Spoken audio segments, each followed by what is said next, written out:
ఇక చూడండి అన్నం అయితే కదపడదు కదా, ఒకసారి కలుపుకొని ఇదంతా కొంచెం మసాలాలు ఇదంతా పక్కకు పోతాయి కదా, కలుపుకునేటప్పుడు ఉడికేటప్పుడు ఇదంతా ఒకసారి అనుకొని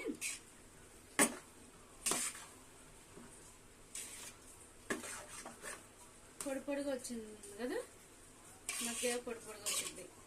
ఓకే అండి, ఇదంతా కలుపుకున్నాం కదా, ఒకసారి కలిపేసుకుంటాం. ఉడుకుతుంటేనే మంచి స్మెల్ వస్తుంది.